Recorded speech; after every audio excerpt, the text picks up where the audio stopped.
Salmo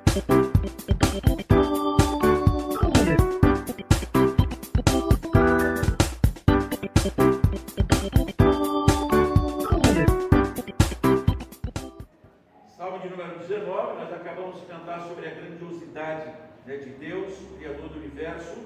E o Salmo 19, ele diz como é que Deus criou. A semana passada, acho que vocês encerraram com a lua cheia, não foi isso? Foi? Alguém viu a lua? Irmãos, nós que moramos na cidade, né, você às vezes desce do prédio, entra na garagem, pega o carro, vai fazer atividades, volta, entra na garagem, sobe para casa e passa às vezes uma semana ou até mês, né, sem ver lua, sem ver estrelas, sem ver. Não é que nós concluímos isso, pelo contrário, é que a Bíblia faz algumas declarações interessantes. O Cristo diz assim: olha as formigas, por exemplo, olha os pardais, olha os gafanhotos, olha os lírios do campo, né? Salmo 121 fala que o sol e a lua funcionam como exemplo da bondade e da proteção de Deus. De dia não te molestará o sol, nem de noite a lua. Então nós precisamos, Romanos diz que os próprios atributos de Deus são claramente visíveis na natureza. Então quando você contempla a natureza, você não se torna panteísta, alguma coisa, não. É que você vê o cuidado de Deus por esses detalhes, né, ou nos detalhes da natureza, e aí você vê que esse Deus que habita nos céus e que habita em você, você faz toda a diferença no mundo, porque a Bíblia diz que você literalmente, no teu ir e no teu vir, você carrega a presença de Deus, porque Cristo disse assim: olha, aquele que crê em mim, eu e o Pai viremos e faremos morada nele. Então ser cristão é ser endeusado, é ser habitado por Deus. Aí você assim, e o ímpio? A Bíblia diz que o ímpio é criado à imagem e semelhança de Deus, mas quem manifesta o reino de Deus no mundo são os cristãos. Por isso que há necessidade de conversão, né? Tem uma conversão. Nós nascemos naturalmente. Aí Efésios 2 diz que por natureza nós fazemos a vontade do príncipe das trevas, que atua nos filhos da desobediência. E aí Efésios 2:12 diz que nós éramos assim, vivíamos num mundo sem promessa, sem aliança, sem esperança, sem comunidade, sem aliança e sem Deus. Mas de repente no verso 19 de Efésios 2 diz que agora não somos mais peregrinos, agora nós somos da família de Deus. Então ser cristão nesse mundo é ser habitado por Deus, não é só ser membro de uma comunidade. Nós vamos ver isso mais à noite, quando só a declaração não basta, né? Então tem muita gente achando que fazendo uma declaração que é cristão já está tudo certo, está tudo ajustadinho lá com o Criador. Mas à noite a gente vai falar um pouco sobre isso, que só uma declaração não basta. Então no dia a dia os cristãos são chamados a ver, né, a bondade, a misericórdia de Deus na criação, né, e no nosso semelhante. Nós que fomos criados à imagem e semelhança de Deus, e aí somos habitados pelo reino de Deus. E o Salmo 19, né, aí mais um adendo, né, o sol está se pondo vermelho, nascendo vermelho, e a lua cheia estava vermelha, fruto das queimadas, né? Eu passei essa semana lá em região de Barretos, Ribeirão Preto, a Limeira, Americana, Nana passou lá outro dia, né? Aquilo estava pegando fogo de uma forma assustadora, né? Então isso tem consequência aí para cima, né? O sol e a lua são atingidos pela fumaça aí. Mas o Salmo 19 tem uma história linda, que é a história do sol, né? Mas é o Criador quem sustenta. Vamos ler assim como você está, numa leitura responsiva, que diz que os céus, né? Diz assim: os céus proclamam a glória de Deus e o firmamento anuncia a obra de suas mãos. Um dia discursa a outro dia, e uma noite revela conhecimento a outra noite. Não há linguagem nem há palavras, e dele não se ouve nenhum som. No entanto, por toda a terra se faz ouvir a sua voz, e as suas palavras até o fim do mundo. Aí pôs uma lenda para o sol, O qual, como noivo que sai dos seus aposentos, ele está falando do sol, o qual, como noivo que sai dos seus aposentos, se regozija como herói a percorrer o seu caminho. Precipita uma extremidade dos céus, e até a outra vai o seu percurso, e nada refoge do seu calor. A lei do Senhor é perfeita e restaura a alma. O testemunho do Senhor é fiel e dá sabedoria aos simples. Os preceitos do Senhor são retos e alegram o coração. O mandamento do Senhor é puro e ilumina os olhos. O temor do Senhor é límpido e permanece para sempre. Os juízos do Senhor são verdadeiros e todos igualmente justos. São mais desejáveis do que o ouro, mais do que muito ouro depurado, e são mais doces do que o mel e o destilado dos favos. Além disso, por eles se admoesta o teu servo, em os guardar a grande recompensa. Quem há que possa discernir as próprias faltas, absolve-nos das que são ocultas. Também da soberba guarda o teu servo, que ela não me domine. Então serei irrepreensível e ficarei livre de grandes transgressão. As palavras dos meus lábios e o meditar do meu coração sejam agradáveis na tua presença, Senhor, rocha minha e redentor meu. Que Deus nos abençoe. Vamos cantar o hino 63. Próxima vez que você ler salmo, continue meditando sobre esse sol que percorre de uma extremidade a outra e nada foge ao seu calor. Hino 63, as muitas bênçãos.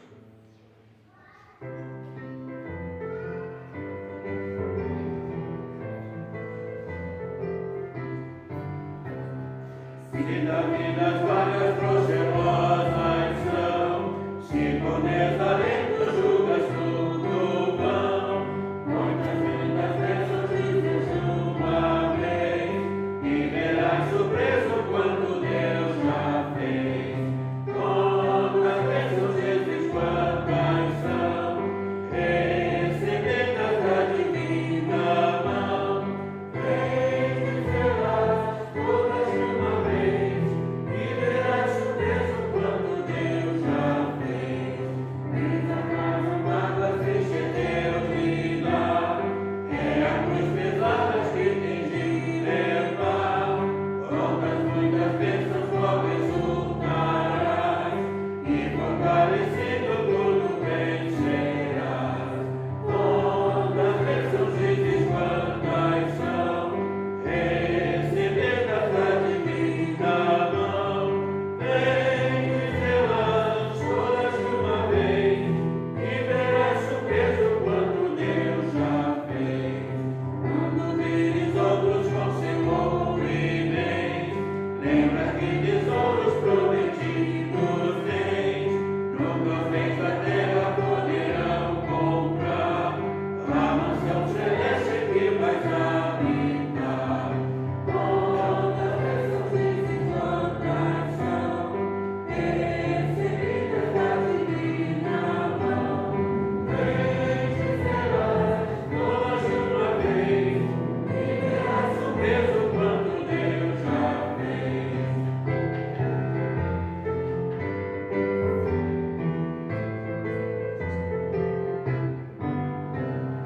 Seja o teu combate longo ou breve aqui, não te desanimes, Deus será por ti. Seus divinos auxílios ignorando o mal, te dará consolo e galardão final. Quantas bênçãos dizes quantas são, recebidas da divina mão, vem dizer-las todas de uma vez, e verás surpreso quando Deus já fez. Amém. Nós vamos cantar uma oração que está no hino 74. É uma oração e nós vamos cantar e ao mesmo tempo orar, que é: Jesus, Senhor, me chego a ti, no ainda santo eu mereci, o teu favor me estende aqui, aceita um pecador. É uma oração de intercessão pela própria vida, do hino 74. Vamos cantar ao Senhor.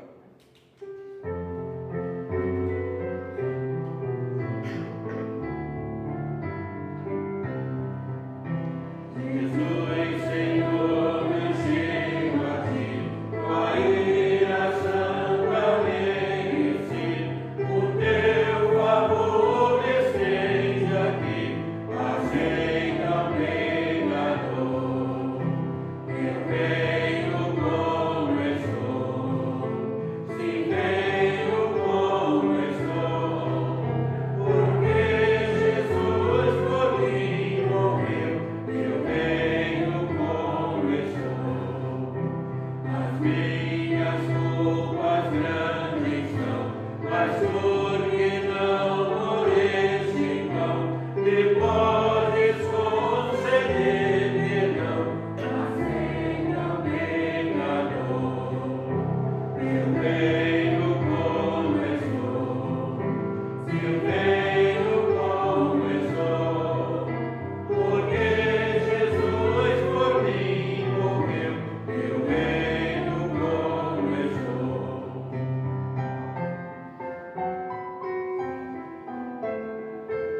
ler Apocalipse capítulo 2. Carta de Apocalipse capítulo 2, a carta à igreja de Éfeso. E os que puderem, nós vamos em pé fazer esta leitura de uma forma uníssona, a uma só voz. Leiamos a carta de Éfesos, ou de Éfeso, como se fosse para nós, a carta dedicada à nossa igreja, ou a cada um de nós, numa linguagem, numa leitura a uma só voz, todos. Ao anjo da igreja em Éfeso, escreve: estas coisas diz aquele que conserva na mão direita as 7 estrelas e que anda no meio dos 7 candeeiros de ouro. Conheço as tuas obras, tanto o teu amor como a tua perseverança, e não podes suportar homens maus, e que puseste à prova os que a si mesmos se declaram apóstolos e não são, e os achaste mentirosos. E tens perseverança, e suportaste provas por causa do meu nome, e não te deixaste endurecer. Tenho, porém, contra ti, que abandonaste o teu primeiro amor. Lembra-te, pois, de onde caíste, arrepende-te e volta à prática das primeiras obras. E se não venho a ti, envolvereis o teu carro, o teu candeeiro, caso não te arrependas. Tens, porém, a teu favor, que odeias as obras dos nicolaítas, as quais eu também odeio. Quem tem ouvidos, ouça o que o Espírito diz às igrejas. Ao vencedor da ele que se assente à árvore da vida, que se encontra no paraíso de Deus. Amém. Vamos orar e manter a Bíblia aberta. Pai Celeste, nós somos gratos porque estamos em Tua casa nesta manhã. Somos gratos, a Deus, pela nossa família, de estar em Tua casa, Te adorando, Te cultuando em espírito e em verdade. Te damos graças por esse privilégio de, no meio deste mundo que jaz no maligno, permanecermos como igreja bendita do Senhor, como sal da terra, como luz do mundo. E nesta manhã, ó Deus, nós queremos que, mais uma vez, o Teu Santo Espírito fale ao nosso coração, fale à nossa vida, e que possamos compreender e entender a Tua palavra e permanecermos inabaláveis no Senhor. Fica, pois, conosco e fala ao nosso coração, em nome de Jesus. Amém. A igreja pode sentar aí. Irmão, deixa a Bíblia aberta aí nessa carta à igreja de Éfeso. E nós já sabemos que o Apocalipse está escrito, João estava lá na ilha de Patmos por causa da perseguição, por causa da palavra e por causa do testemunho que deram de Jesus Cristo. E diz que ante a perseguição eles não amaram a própria vida, pelo contrário, se entregaram a esse ministério da palavra. E diz que ele diz assim: olha, eu sou companheiro de vocês na tribulação e também no reino. Então o Apocalipse é uma carta de edificação, de advertência, mas também de alerta, né? E para que a igreja não se curve diante de todas as atrocidades que estavam acontecendo, mas também hoje nós temos uma atrocidade silenciosa, né, contra a igreja. E eu creio que esta carta de Éfeso é uma carta que nós, como igreja da atualidade, precisamos ler, reler, colocar em prática para nosso conforto, para nossa edificação, para nossa ousadia, para nossa coragem diante de um mundo que jaz no maligno desde o começo, desde a queda de Adão e Eva, e que vai permanecer até a volta de Cristo. Mas já nesta época, a Bíblia diz que esta igreja colocou alguns que se diziam em apóstolo, e foram colocados à prova, e descobriram que eles não eram apóstolos. Não sei se você viu aí, e diz: tens a teu favor que colocaste em prova alguns que se diziam apóstolos, e descobriram que eles não eram. E em nossos dias, nós temos apóstolos brotando de tudo quanto é lado. Inclusive agora está na moda apóstolas, né? Tem alguns dias atrás que 2 mulheres foram consagradas apóstolas. E a Bíblia mostra que quando eles foram escolher Matias para ser apóstolo, no lugar de Judas, tinha que ser alguém que tinha acompanhado Jesus Cristo no ministério. Então tinha algumas características para ser apóstolo. Primeiro, ser testemunha do ministério de Cristo, ser testemunha da morte de Cristo, ser testemunha da ressurreição de Cristo, ser testemunha da ascensão de Cristo. Então, era preciso ter a base E essas 4, a base para esse ministério, tanto é que Paulo diz, olha, eu sou um apóstolo nascido fora do tempo. Eu nem sou apóstolo, porque ele diz assim, eu persegui a igreja de Cristo. E aí hoje, 2000 anos depois, tem gente recebendo título e criando título para mulheres, inclusivamente, não que elas sejam menores do que os homens, tem a mesma importância diante do reino de Deus, mas Cristo escolheu só 12 homens, não escolheu mais uma mulher, não colocou 12 mulheres, poderia ter colocado ou não, mas tinha a cultura e a visão dele de que os homens são a cabeça desse ministério, então da casa, ele bota lá o homem como o cabeça, e alguns tentam forçar a barra, inverter esse papel, mas todos nós temos um papel de extrema importância diante de Deus, a mulher com essa missão também de educadora, cuidadora, e sem dúvida também provê e faz tanta coisa no reino de Deus e na sua vida e na sociedade no dia a dia. Mas quando Cristo coloca lá 12 homens, e aí a igreja dá essa continuidade, e todos foram mortos de uma forma ou de outra, mas principalmente por causa da perseguição, essa igreja ela continua e vem até nós, e aí nós temos uma missão muito grande. O versículo 20 do capítulo 1, para que a gente possa entender o que ele está dizendo, o verso 20 diz assim: quanto ao mistério das 7 estrelas que viste na minha mão direita e os 7 candeeiros de ouro, as 7 estrelas são os anjos das igrejas, os pastores, a liderança lá da igreja desta época, e os 7 candeeiros são as 7 igrejas. Então ele diz que ao anjo da igreja, então ao pastor da igreja escreve, ele diz, olha, esses são os anjos, são os pastores e as igrejas.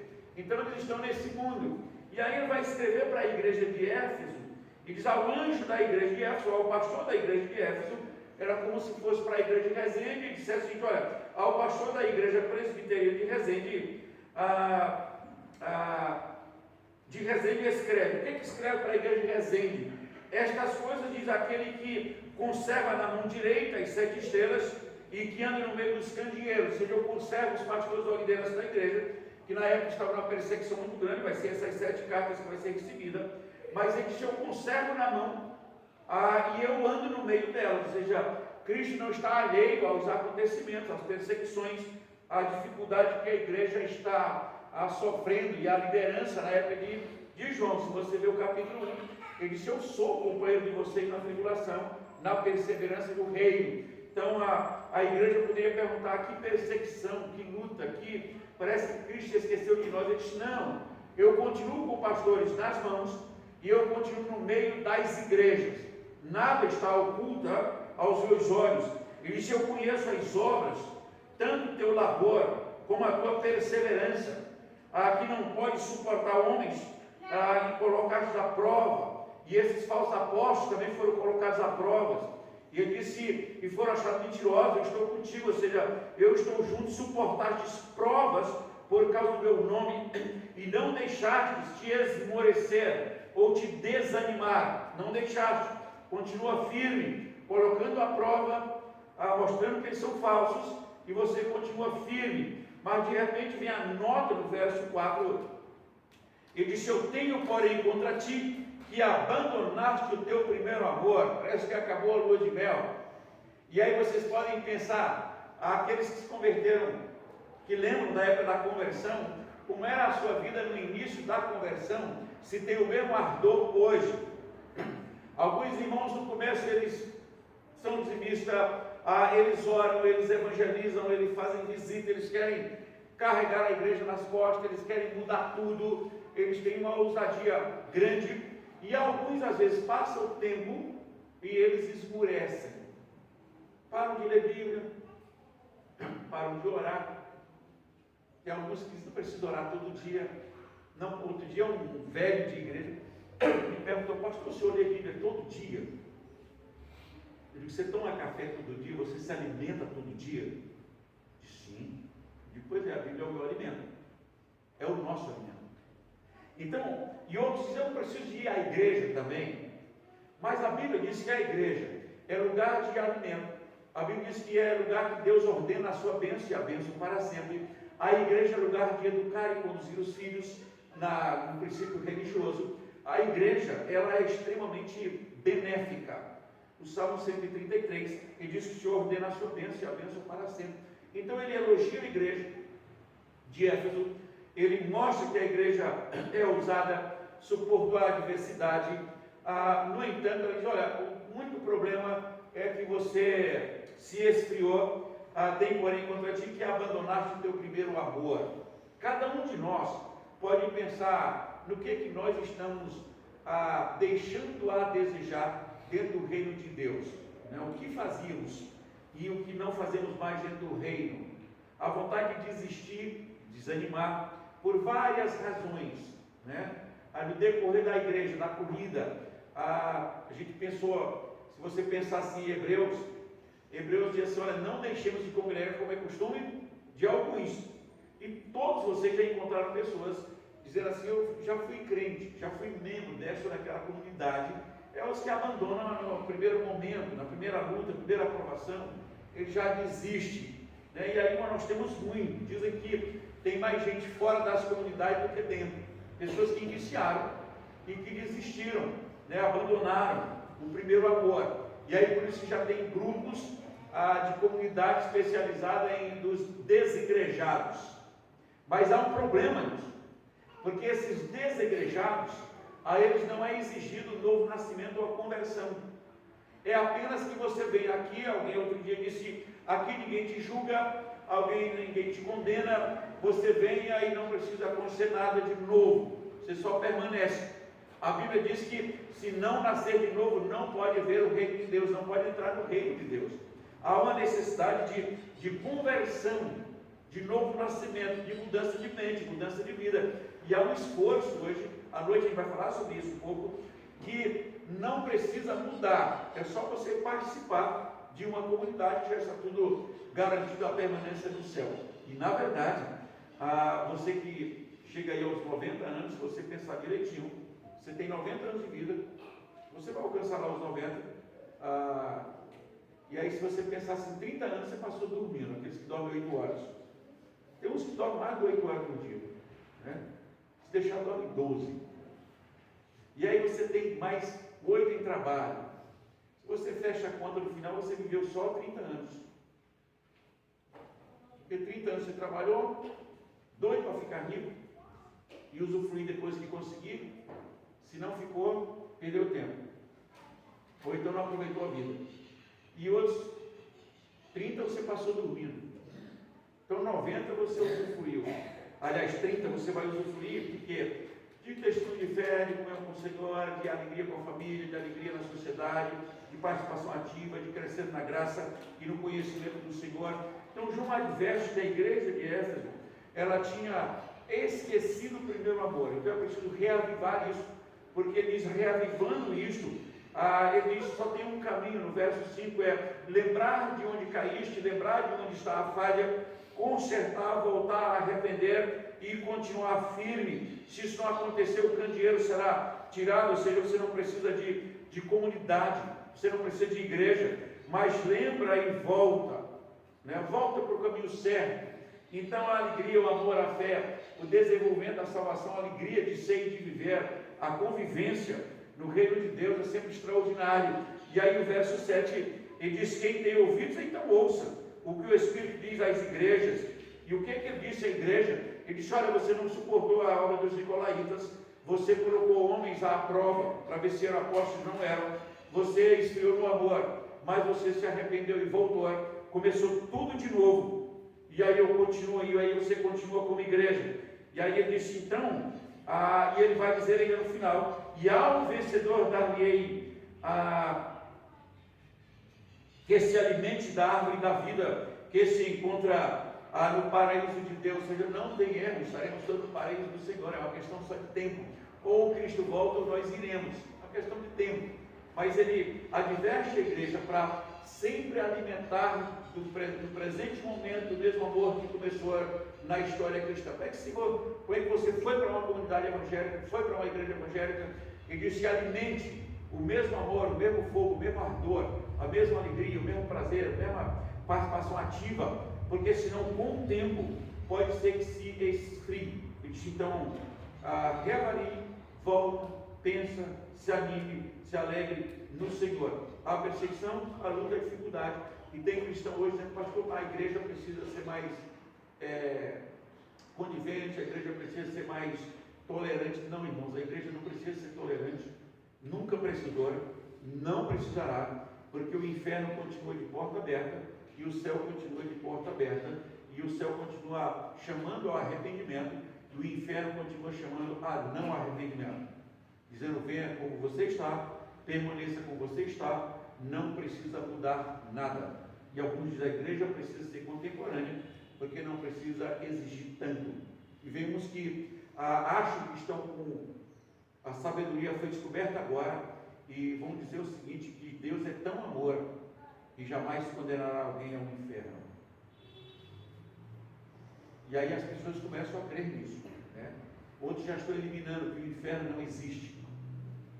Mas a igreja é uma proclamadora do reino de Deus para que pessoas não vá ao inferno depois da morte.